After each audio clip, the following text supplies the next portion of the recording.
Hello, welcome to return of the മാൻഹ സെറ്റ് മാൻവ. അതിന്റെ ഒപ്പം തന്നെ ഇത്രയും കാലം നിങ്ങൾ സമ്പാദിച്ചത്. സെറ്റ്ലീഡർ, നിങ്ങൾ എന്തായി പറയുന്നത്? നിങ്ങൾ ബിസിനസ് എല്ലാം ഏറ്റെടുക്കുന്നോ? അതെ, അത് തന്നെ. സെറ്റ്ലീഡർ, നിങ്ങളുടെ തമാശ കുറച്ച് കൂടിപ്പോയി. നിനക്ക് തോന്നുന്നുണ്ടോ ഈ മോൻഹയുടെ സെറ്റിലറായ എനിക്ക് നീയായിട്ട് തമാശ പറയാനുള്ള സമയമുണ്ടെന്ന്? എന്തായാലും സെറ്റ്ലീഡർ, നിങ്ങൾക്ക് എങ്ങനെ ഈ അക്കൗണ്ട് ബുക്കിന്റെ വാലിഡിറ്റി പ്രൂവ് ചെയ്യാൻ പറ്റും? നീ പറയുന്നത് മോൻഹോ സെറ്റ് ഈ അക്കൗണ്ട് ബുക്ക് എല്ലാം ഉണ്ടാക്കിയെടുത്തു എന്നാണോ? എനിക്ക് ഉറപ്പുണ്ടാകും സെറ്റ് അങ്ങനെയൊന്നും ചെയ്യില്ലെന്ന്. പക്ഷേ നിങ്ങൾക്ക് എന്താ ഉറപ്പാണ് ഈ അക്കൗണ്ട് ഒക്കെ ഒന്നും ഫേക്ക് അല്ലെന്ന്? നീ എന്താ പറയുന്നതെന്ന് എനിക്ക് മനസ്സിലായി. യുവാൻ, നീ ഫിനാൻസിന്റെ എക്കണോമി ഏജൻസിനെ ലീഡേഴ്സിനെ ഇങ്ങോട്ട് കൊണ്ടുപോകും. സെറ്റ്ലീഡർ, ഈ അക്കൗണ്ട് ബുക്കിന്റെ വാലിഡിറ്റി അല്ലേ, അതെന്തായാലും നമുക്ക് നോക്കണം.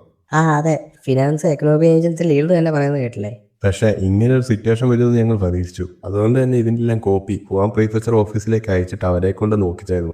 അവർ ഞങ്ങളെ ചതിച്ചു. ഈ ഗവൺമെന്റ് കോളേജസ് എല്ലാം ഞങ്ങൾ പോയ സമയത്ത് ബിസിനസ് എല്ലാം ഏറ്റെടുക്കുവാണെങ്കിൽ ഞങ്ങൾക്കൊന്നും ചെയ്യാൻ പറ്റില്ല. അതിനുവേണ്ടിയായിരിക്കും സെക്രട്ടറി ഞങ്ങളെ ഇങ്ങോട്ട് ഇപ്പം വിളിച്ചു വരുത്തിയത്. അവർ പറഞ്ഞ് പകുതി ചെക്ക് ചെയ്തു. അങ്ങനെയാണെങ്കിൽ ബാക്കി പകുതി നേരത്തെ തന്നെ ചെക്ക് ചെയ്ത് വെച്ചിട്ടുണ്ടാണോ? അങ്ങനെയാണ് അവർ ആ ബിസിനസ് മൊത്തം ഏറ്റെടുത്തു. സെറ്റിലോ, ഒച്ച കുറയ്ക്ക്. നിനക്ക് ഒരവകാശമല്ല ഇവിടെ ഒച്ചയെടുക്കാൻ. ആപത്ത് ഘട്ടങ്ങളിൽ സഹായിക്കുന്നതിലൂടെയാണ് യഥാർത്ഥ സൗഹൃദം ഉണ്ടാക്കുന്നത്. പക്ഷേ ഞങ്ങളെ ചതിച്ചവർക്ക് ഇനി ഒരു സഹായവുമില്ല. നിങ്ങൾക്ക് തിരിച്ചു പോകാം. നിങ്ങൾ ഹോം പ്രൊഫസറിൽ എത്തുമ്പോൾ തന്നെ എല്ലാം തീർന്നു കാണും. കാര്യങ്ങൾ ചെയ്യാൻ രീതി ചെയ്യുവാണെങ്കിൽ നിങ്ങളുടെ സകല സ്വത്തുക്കളും ഏറ്റെടുക്കണം. പക്ഷേ നിങ്ങൾ ഇത്ര നാളും ചെയ്ത കഠിനാധ്വാനത്തിന്റെ പേരിൽ നിങ്ങൾക്ക് ഒരു വണ്ടി നിറയെ സമ്പത്ത് കൊണ്ടുപോകാം. ഞാനിത് ഒരിക്കലും മറക്കില്ല സെക്ലിഡാർ. ഇതും പറഞ്ഞു അവർ കോങ്ങും അവരുടെ കൂടെ ഉണ്ടായിരുന്നവരും അങ്ങോട്ട് നടന്നു തിരിച്ചു പോന്നു. പിന്നെ നിങ്ങൾ മോൻഹോനെ കൈവിട്ടില്ല. എന്തായാലും നിങ്ങളുടെ ബിസിനസ് എല്ലാം മോൻഹോയുടെ തന്നെയാണ്. പക്ഷേ അത് ഇപ്പോഴത്തെ പോലെ തന്നെ നിങ്ങൾക്ക് നടത്തിപ്പോരാ. പിന്നെ ഇനി അതിന്റെ പ്രോഫിറ്റ് ഒക്കെ നമുക്ക് അകത്തു വരുന്ന സംസാരിക്കാൻ വരൂ. എന്തായാലും എനിക്ക് പവിലിനോർ കോങ്ങിനേക്കാളും നല്ല പൊസിഷനാണ്. പക്ഷേ ഞാനിപ്പം ടോപ്പ് ഓണറിൽ നിന്ന് നേരെ പകരക്കാരനായി മാറി. ഗ്രാൻഡ് ഫാദർ, നിങ്ങൾ എന്താ ചെയ്തേ ആ സമയത്ത്?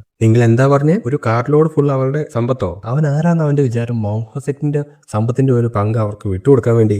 ഇതും പറഞ്ഞുകൊണ്ട് MC ആണെങ്കിൽ അങ്ങോട്ടേക്ക് അവരുടെ പുറകെ പോകുന്നു. ഇവിടെ കാണിക്കുന്നത് നമ്മുടെ പവിലിനോർ കോങ് അവരുടെ കൂടെ ഉണ്ടെന്നേരം കുറെ കാറ്റ് തള്ളിക്കൊണ്ട് പോകുന്നതാണ്. ഞങ്ങൾ മോൺഹോയിൽ നിന്ന് താഴെ എത്തിയപ്പോൾ ഗവൺമെന്റ് സോൾജേഴ്സ് ബിസിനസ് എല്ലാം ഏറ്റെടുത്തു. സെക്രട്ടറിയുടെ റിക്വസ്റ്റ് ഇല്ലായിരുന്നെങ്കിൽ ഞങ്ങൾക്ക് ഈ കാട്ടിലോടുള്ള സമ്പത്ത് പോലും തിരിച്ചു കിട്ടില്ലായിരുന്നു. ഞാൻ ഈ പവിലിനോർ കോങ്ങിന്റെ വാക്കുകൾ കേട്ടില്ലായിരുന്നെങ്കിൽ. പവിലിനോർ കോങ്, നമ്മളിനി എന്താ ചെയ്യുന്നത്? നിങ്ങൾക്ക് ഇപ്പൊ ഒന്നും പറയാനില്ലേ? എന്തേലും പറ. എപ്പോഴത്തേം പോലെ തന്നെ നിങ്ങളെ മാത്രം വിശ്വസിച്ചാൽ മതിയെന്ന്. എല്ലാത്തിനും കാരണം ഞാനാണെന്നാണോ നീ ഇപ്പൊ പറയുന്നത്?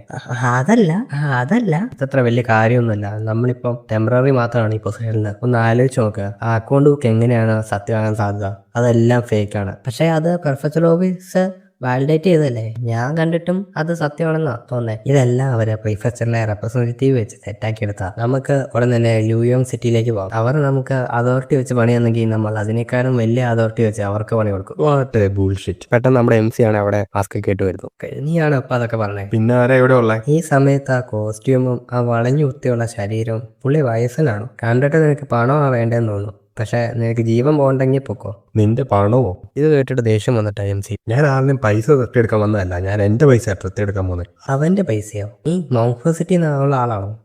എന്താ ടൈമിങ്? ഇനി റിവെഞ്ച് എടുക്കാം. പെട്ടെന്ന് അങ്ങോട്ടേക്ക് കുറച്ച് ആളുകൾ വന്നിരിക്കുന്നു. എന്നിട്ട് MC-നെയാണ് അറ്റാക്ക് ചെയ്യുന്നു. MC-യും തിരിച്ച് അറ്റാക്ക് ചെയ്യാൻ പോകുന്നു. എല്ലാരെയും MC ആണെങ്കിൽ വാളിന്റെ ആ കൈപ്പിടി വെച്ച് അറ്റാക്ക് ചെയ്ത് തോൽപ്പിക്കുന്നു. CT, നിനക്കിപ്പോഴും മനസ്സിലായില്ലേ? എന്റെ വാക്ക് ലംഘിച്ചിട്ട് കൈകാലുകൾ ഒരു കേടും കൂടാതെ ഇതുവരെ ആരും തിരിച്ചു വന്നിട്ടില്ല. ഇത്രയും പവർ ഉള്ള ഒരാൾ ഇപ്പോഴും മോൺഫോസൈറ്റിൽ ബാക്കിയുണ്ടോ? ആറ് നിൽക്കുക ഒന്നിനും കൊള്ളാത്തവന്മാർ. Yes sir. നിന്നെ പോലെ ഒരുത്തൻ ഇത്രയും കാലം എവിടെയായിരുന്നു? നീ നേരത്തെ വന്നായിരുന്നെങ്കിൽ മോൺഫോസൈറ്റ് ഇതുപോലെ അവസ്ഥ വരില്ലായിരുന്നു. പക്ഷെ നീ തെരഞ്ഞെടുത്ത സമയം തെറ്റിപ്പോയി. നീ ഇപ്പോൾ എന്റെ കൈ കൊണ്ട് മരിക്കും. എന്നിട്ട് മോൺഫോയിലേക്ക് സെൻഡ് ചെയ്ത് വിടും, ഒരു വാർണിംഗ് ആയിട്ട്. നിന്നെ പോലെ ഒരുത്തൻ എന്റെ കൈ കൊണ്ട് മരിക്കുന്നത് സെറ്റിലറിന് വളരെയധികം സങ്കടപ്പെടും. Prepare your self. എന്നിട്ട് MC-നെയാണ് അറ്റാക്ക് ചെയ്യുന്നു. എനിക്ക് തോന്നി നിന്റെ കയ്യിൽ എന്തെങ്കിലും കാണുന്നു. ഇതൊരിക്കലും ഒരു ഇന്നോണറിന് ചെയ്യാൻ സാധിക്കുന്നൊന്നുമല്ല. പക്ഷെ വിഷമിക്കണ്ട. നിന്റെ വായ അടിച്ച് പൊളിക്കാതിരിക്കാൻ പ്രത്യേകം ശ്രദ്ധിച്ചോളാം. കാരണം നിനക്ക് കാര്യങ്ങൾ പറഞ്ഞു തരാൻ വായ തുറക്കണ്ടേ. ഇവിടെ നമ്മുടെ പവിലിയൻ കോങ് ആണെങ്കിൽ നമ്മുടെ MC-നെ അറ്റാക്ക് ചെയ്യുന്നു. ഞാൻ എന്റെ ഗാർഡ് ഡൗൺ ചെയ്തില്ല.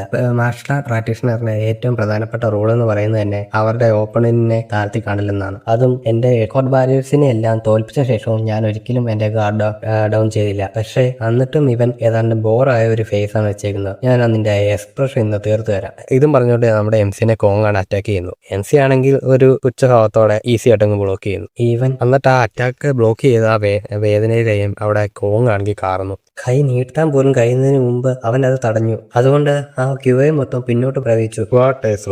നീ നിർത്തുന്നതാണ് നല്ലത്. ഇല്ലെങ്കിൽ നിന്റെ വിരളായിരിക്കും ആദ്യം ഓടിയുന്നത്. നീ ഒന്നും ചെയ്തു കഴിഞ്ഞാൽ. Revolving kick. ഇതും പറഞ്ഞ് നമ്മുടെ കോങ് ആണെങ്കിൽ എം സിനെ അറ്റാക്ക് ചെയ്യുന്നു. എം സി ആണെങ്കിൽ അതും ഡോഡ്ജ് ചെയ്യുന്നു. അവൻ മാഞ്ഞോ? പെട്ടെന്ന് എം സി ആണെങ്കിൽ കോങ്ങിന്റെ പുറകെ വന്നു. കോങ് ആണെങ്കിൽ അത് വീണ്ടും അറ്റാക്ക് ചെയ്യുന്നു. അത് എം സി ബ്ലോക്ക് ചെയ്യുന്നു. അപ്പൊ വീണ്ടും ക്യൂ എ ആണെങ്കിൽ ബാക്ക് ഫയർ ചെയ്യുന്നു. ഞാൻ നിന്നോട് ആദ്യം പറഞ്ഞില്ലേ നിന്റെ വിരലായിരിക്കും ആദ്യം ഓടിക്കുന്നതെന്ന്. ഇവൻ ഫാസ്റ്റ് അല്ല, സ്ട്രോങ്ങുമല്ല. ഇവന്റെ രൂപം കണ്ടിട്ട് എനിക്ക് ഇവനെ ഒറ്റയടിക്ക് തീർക്കാവുന്നേ ഉള്ളൂ. എന്നിട്ട് കോങ് ആണെങ്കിൽ വീണ്ടും കിക്ക് ചെയ്ത് അറ്റാക്ക് ചെയ്യുന്നു എം സിനെ. പക്ഷേ എനിക്ക് ഒരു ഹിറ്റ് പോലും ലാൻഡ് ചെയ്യാൻ പറ്റുന്നില്ല അവന്റെ മേത്ത്. അവൻ ഇത്രയും സ്ലോ ആയിട്ടും ഇവൻ പതിയാണ് നീങ്ങുന്നത്. അതും പെർഫെക്റ്റ് ടൈമിങ്ങിലും ഡയറക്ഷനിലും ഡിസ്റ്റൻസിലും. ഇവൻ വേസ്റ്റ് ആയ ഒരു മൂവ്സും ചെയ്യുന്നില്ല. ഇത് കണ്ടിട്ട് ഏതാണ്ട് ഗോബ്ലിങ്ങിന്റെ പോലെ വന്നു. അവൻ എന്റെ മൂവ്സ് എല്ലാം കണ്ടു. അവൻ ഒരു മോൺസ്റ്റർ ആണ്. എനിക്ക് ഈ ഡേഞ്ചർ എസ്റ്റിമേറ്റ് ചെയ്യാനേ പറ്റുന്നില്ല. എനിക്കിത് തോന്നുന്നില്ല എനിക്ക് നിലത്തി കൊണ്ടുപോകാൻ പറ്റൂന്ന്. നീയായിട്ട് കുറച്ചു നേരം ഇവിടെ കളിച്ചിരിക്കണമെന്നുണ്ടായിരുന്നു. പക്ഷേ എന്റെ എനർജി റണ്ണൗട്ടായി. എങ്ങനെ ഈ മോൺകോസിനെ ഇത്രയും കാലം സഹായിച്ചിട്ട് പോലുമില്ല. എം സി അത് കേട്ടൊന്നും മിണ്ടാതെ നിൽക്കുന്നു. എന്നിട്ടാണെങ്കിൽ അത് ഞാൻ നിന്റെ അടുത്ത് എന്തിനാ പറയുന്നത്? മറിച്ച് ഞാനല്ലേ നിന്റെ അടുത്ത് ചോദിക്കേണ്ടത്. നിന്റെ ഈ മാർഷൽ ആർട്ട് ടെക്നിക്ക് എല്ലാം കൃത്യമായിട്ട് റിഫൈൻ ചെയ്തിട്ടുണ്ട്. നീ വെറും ഒരു ഇന്നോണർ അല്ല. ഇവിടെ എന്തെങ്കിലും നിയമമുണ്ടോ? സ്ട്രോങ് ആയിട്ടുള്ള മാർഷൽ ആർട്സ് ഒരു റൺ ചെയ്യാൻ പാടില്ലെന്ന്? അതൊരിക്കലും ഇല്ല. പക്ഷേ നിന്റെ സ്കില്ലൊക്കെ വെച്ച് നോക്കുമ്പോൾ നിനക്ക് വേറെയും വഴികളുണ്ട് പൈസ ഏൺ ചെയ്യാൻ വേണ്ടി. നീ എന്താ പറയുന്നത്? എനിക്ക് മനസ്സിലാവുന്നില്ല. വേണ്ട മറന്നേക്ക്. നീ മിക്കവാറും പറയാൻ പോകുന്നത് എനിക്ക് ആരുടെ ഒന്നും ഓർഡർ കിട്ടിയിട്ടില്ല, ഇത് സെക്രട്ട് സ്കീം അല്ല, അതൊക്കെ ആയിരിക്കും.